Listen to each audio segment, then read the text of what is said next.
Hey, what's poppin', y'all? It's Caleb from Team Tempo coming at you with a Voiceless Voice Deck profile. This is post-Legacy Destruction. So in Legacy Destruction, we do get 2 new support cards. So I just wanted to show off the new list, and then I also will give you a little bit of a combo, new combo towards the end. So stick around, check that out. But we will start off with the main deck. So we're going to play 3 low. Main card of the deck. On summon, it's going to place a continuous spell or trap. It can be used as the whole material for a Light Warrior or Dragon Ritual monster, and then when a Light Warrior or Dragon Ritual monster is special, it special summons itself from the grave. So you always want to have this on field or in grave. It's the main card for sure. We are going to play the 3 Saphira.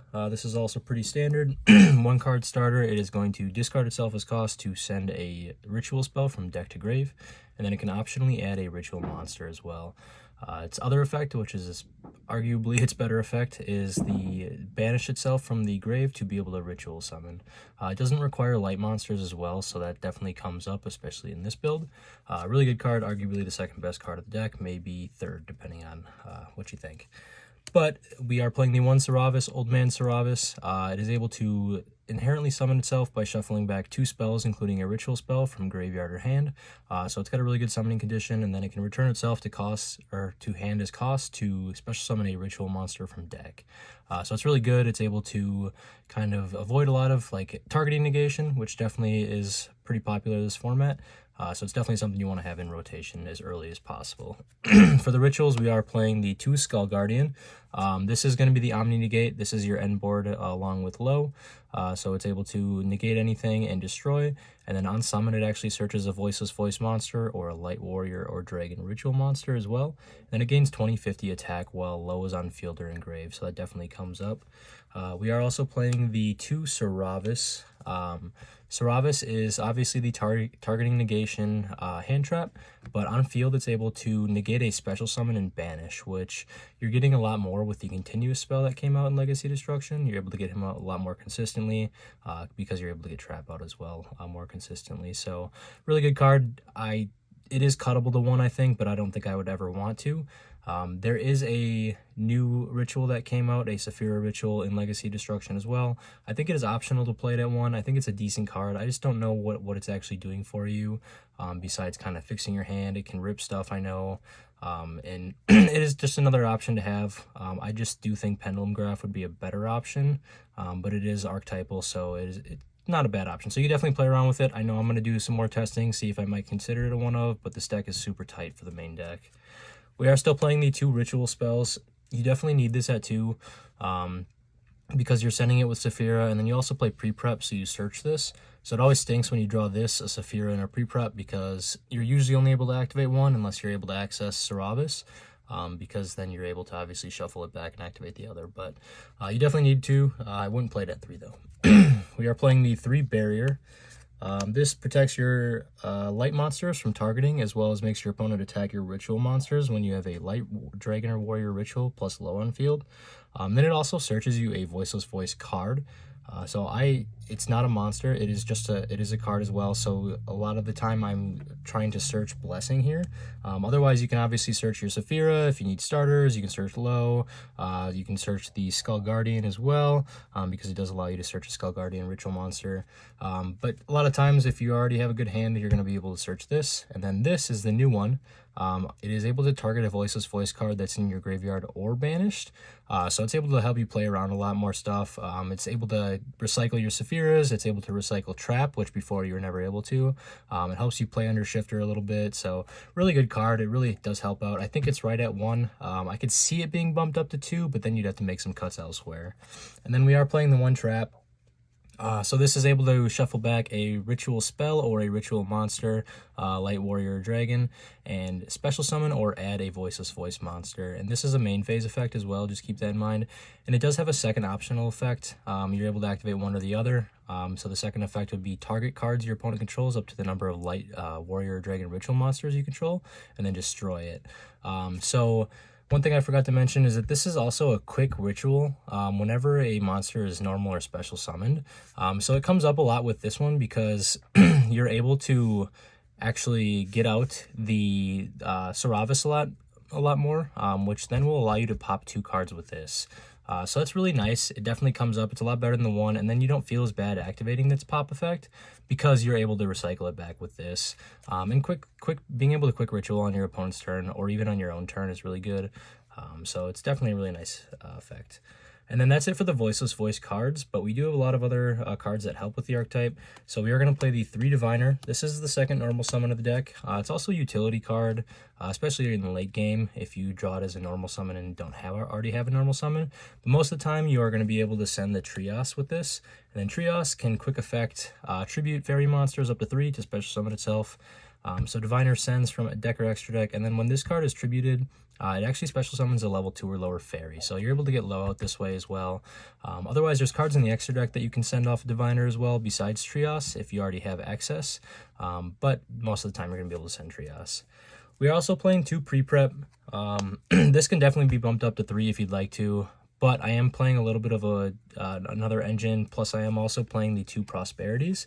So I think 2 is fine for both of these cards because you don't really want to see more than one, but you do want to see it. I mean, pre-prep by itself is usually full combo, so very good cards, I would say for sure. And we are still playing the branded fusion package. So I am actually playing a board breaker version of Voiceless. I don't know, I think branded is good regardless because you're able to send Saphira, you're able to send the Trios if you need to, but I am also playing the main deck Jowgen. So I think that this is just free wins going first. It's really good because you go send Elbaz and Jowgen, and then you're able to get out the Sanctifier, and Sanctifier can bring this back on your opponent's turn so they can't special summon, and you already have a board set up by then. So if you're playing hand traps version, I think that this is cuttable for sure, like the whole branded package. I think it's still playable in hand trap, but if you really want to max out on your hand traps, I think you can definitely cut this. So it really depends on your play style, what you think is going to be better. At the end of the day, you're going to make your own call. This is just what I'm thinking is going to be good, at least for the start of the format, and then we'll see how it goes from there. So we do play the branded package, and then I'm also playing the 3 Fenrir here. So Fenrir is a level 7, which is the most important part, but also Fenrir is just a good card. I mean, it can control games. It's very good in simplified game state. It replaces itself in hand, so it can search another Fenrir, so then you can tribute it off of Saphira to ritual summon, which is really good. It's just a menace, and I think it's really good, especially in a board breaker version of the deck. I think you definitely want to play it. I'm also playing the 1 Magnamut. So it's a bestial. It's good against certain things. It gives you a chance to not get Gimmick Puppet locked turn or game 1 if you're going against branded.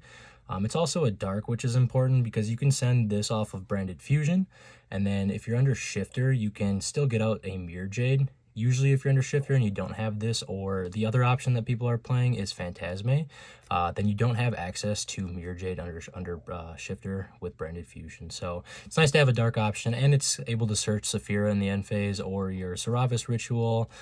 So it's just a good card. I think it's a good inclusion in the deck, but it is cuttable or side deckable, obviously. I am still playing the 2 Talents. I think Talents is arguably the best card of the format, or one of the best cards of the format. With the Omni Negation kind of out of the format, at least for the most part. People are activating a lot of effects. Tempai is a deck now, or it will be, when they play a lot of hand traps. So it has just 3 great effects. I mean, being able to draw 2 cards is okay, but stealing in this format I think is going to be really good. So I think that's a really good effect. And then hand ripping if you already have combo, or if it's in a simplified game state and you want to put them on top deck mode. It's a really good card. I'm also playing the 3 Droplet. Like I said, board breaker, so it's really nice, especially with Colossuses running around in the format. With Sanctifier and branded, it does help with Gimmick Puppet as well, because you're able to obviously negate the Sanctifier, which usually you're not able to with something like Imperm because it does target. This does not. So it's a really good card. I think it's going to be a good main deck or side deck card for most people in this format. So I'm also playing 3 Imperm. So this does bump it up to 43 cards, which is a little bit less than optimal. I'd like to be at 41 to 42 if possible. You could cut one of these, go to 42, or you could cut them all together and go down to 40. I just think that using this as a board breaker, like I said, with Colossuses running in the format, with certain things that you want to be able to negate, with Fire King or Snake Eye being more of a deck that didn't get hit, Imperm is really good against Ash, obviously, so I do think it's one of the best hand traps, if not the best hand trap this format. I was main decking Nibiru for a while, and that's that's definitely something that you might want to do, but since I cut a lot of the hand traps, I don't think it's as great, and it doesn't serve as a board breaker going second. If they don't summon 5 times, obviously, this can still do stuff.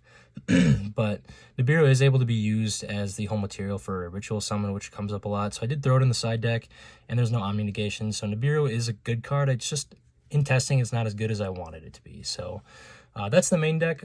Now we will go over to the extra deck. And the extra deck is very similar to last format. It's a little bit different. So we are playing the 1 Almirage, and then we are playing the 1 Gardena as well. So you're able to go into this with Low or the Diviner, and then this can go into Secure Gardena. So this is really good with the continuous spell in certain situations, because you're able to normal summon Low, go into this, and then you're able to go into the Gardena. Low will obviously place the barrier can search the new one, and then the new one can add back the Low. And then if you already have a ritual in hand, you're able to get that out. So it's just a nice option to have. And then another linked one is the Anima. Really good, obviously, going second. It's great for our SP plays. People are playing around it a lot more, so I don't think it's as necessary, but it is still a good card when it does come up. We are playing the IP and the SP. Don't go into IP as much, but I do go into SP a decent amount. You don't really go into the extra deck a lot besides the branded stuff in this deck, but it is a nice option to have. IP and SP is always going to be good to be able to get the banish on your opponent's turn, as well as its secondary effect as well. And then I did cut 1 Dynamondo. I was playing 2 before, but I think 1 is correct now, because you are able to get out the all 3 of the continuous spell now pretty consistently, which is really nice. So Dynamondo isn't as necessary to be able to try to get the trap out, because normally old format, if you were not playing over nib or anything like that, weren't overextending, you'd be able to go into Dynamondo with both the Low as well as the Skull Guardian, and then summon back the Skull Guardians, which is summoning back the Low to get the trap. But like I said before, now it's not as necessary since the continuous spell is a quick synchro. Onto the branded stuff, we are playing the 2 Albion, the 1 Lubellion, and the 1 Mirror Jade, as well as the 1 Sanctifier. So I think this is right for the branded package. Obviously, if you're not playing Jowgen, you can definitely cut the Albion, but it is nice. It's a light level 8, so it's able to be used as fodder. But this is just your normal branded package. I think Mirror Jade is a great board breaker. I think that just having this as an option is really nice, especially game 1, going into branded fusion. If they don't know what you're playing, they think you're playing branded, so they're going to try to stop you the way they would stop branded. So it helps you kind of bait out some negates and get into your voiceless plays. So I think that, like I said before, I think branded should be included, but it's definitely optional. Play around, see what you like. And then we are playing the 2 other Sens off of Diviner. We're playing the Entis as well as the Herald. So the Herald obviously will be able to search you the ritual spell, and then the Entis is able to pop a card, so that's where the utility comes in. The other synchro we're playing is Chaos Angel. I think this is mandatory in every voiceless deck. It's a great card, especially with stun running around with Synchro Zone. Being able to go into a synchro at all is always a nice option. With the Trios and the Low, you're able to get into this. Otherwise, there's some other ways, but it's a really good card. And then our 15th is going to be the Typhon. Typhon is great this format. It's one of those utility cards like SP that should be in most extra decks. Usually the only problem with Typhon is when you're active or going into Typhon and you're already losing usually. But it is a good way to kind of climb your way back into games that otherwise you wouldn't be able to. So I think they're really great options. Extra deck is obviously customizable a little bit more. You're able to do some things depending on what you want to do. And then I will give you my side deck here as well. So obviously this is up to you as well. The only thing is I wanted to fit a Talents package in here. I didn't necessarily get to it, but it is something that I think Talents is a really great, or a Thrust package, sorry. I think Thrust is a really great card this format. So we are playing the 3 Droll. I think Droll is really good at the start of a format especially. There's a lot of different experimentations going on with different decks, different techs, things like that. So I think Droll is just a good card to stop any of those kind of weird ones that you wouldn't normally have a lot of answers to. And then we are also, like I mentioned before, playing the 3 Nibiru in the side deck. All the reasons I said in the main deck, this is just a great card. It should be in every main or side deck, unless you're playing Runic, I suppose. We are also still playing the 2 Druisworm. Since we are maining decking the 1 Magnemut, this is really good against the Bestial. It's pretty decent in the mirror as well to be able to banish the Low if they don't have a way to get it out other than that. And it just comes up against a couple different decks as well. Druid Swarm is a great card just by itself. A lot of interruption. So, and then we are playing a little bit of Spell Trap Hate. We are playing the 2 Cosmic Cyclone as well as the 1 Harpy's Feather Duster. Cosmic is obviously great this format. I think that it's the best form of removal in most decks. I know I did see a Snake Eye deck that was playing Twin Twister, which is kind of interesting to be able to pop their own back row, but and then the HFD is really good this format. Without the Omni Negation, it's able to resolve a lot more. And then we are playing 3 D Barrier as well. D Barrier is probably the best going first, or even going second, I guess, against Tenpai, depending on how you go against it. But card this format, it's able to stop Tenpai, which is the biggest thing. It's able to be responded to in certain different ways that other like continuous traps aren't able to. So if they try to pop it, you're still able to get that off and call Synchro. It is pretty good in the mirror as well to call Ritual. It's good against Branded to call Fusion. There's just a lot of applications for it, so I think it's a really good card. And then the last card in the side deck is going to be the Pendulum Graph Dragon. I think it's a really great going first option to have that different type of negation, especially with the continuous spell. You're able to get into this on your opponent's turn or even on your turn to set it up a lot easier than you normally would be able to. So I think it's definitely a nice option. Like I said, I think that is the card I would choose over the new Saphira Ritual Monster. So that is really it for the whole deck. I went with the Board Breaker approach because I think Board Breakers are just a little bit better this format than hand traps would be. I think hand traps still are an option, but it's just something we're going to have to mess around with, see that each player is going to have to determine for themselves what they want to do, whether it be hand trap or board breakers. So that's kind of where I went with it. It is 43 cards. I'd like to cut it down a little bit if I can, but it hasn't been super bricky in my testing so far. I've been able to pretty consistently get up the normal board. So just a little combo that I wanted to go over with you is going to include the El Mirage. So it's really great if you start out with like a low in hand and then you have like a ritual monster, and that's really your only way to do things. It helps play around bad hands. It helps play around certain interactions. It's relatively good against Bystials as well. So normally what you're going to do is you're just going to go ahead and normal summon the low, and then on low effect or on low summon, you're going to activate its effect to place the barrier. And then the barrier is able to obviously search any Voiceless Voice card. So that is where you're going to search the new spell, the Blessing. And then you activate the Blessing.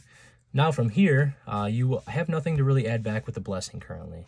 So what you're going to do is you're going to go into the extra deck. You are going to link 1 into the El Mirage. And then this is going to send this to the grave. And then you're able to activate Blessing to target the low, add it back to your hand. And then what you do here is you actually go into the Secure Gardener. Since Secure Gardener requires a Cyberus Link monster, you send that to grave, and then you did special summon, so that will proc the Blessing effect, which means you're able to ritual summon here. So you can ritual summon this out by tributing the low, and then you will activate this, Chain Link 1, Chain Link 2, or vice versa. Get this back out, this will search a card, and then what you're actually able to do, normally what you're going to want to do is search the Saravis Ritual off of this. And this is because on your opponent's turn, whenever they summon a monster, you're going to be able to activate the Blessing, tribute the low again to special summon out the Saravis. The low will summon back, and then you're able to activate low's effect, which will actually get you into the trap. So it's a really consistent way to get out all 3 of the continuous spells, which is really nice. It's definitely something the new continuous spell is really helping with, so you're just able to get out better boards a lot more consistently.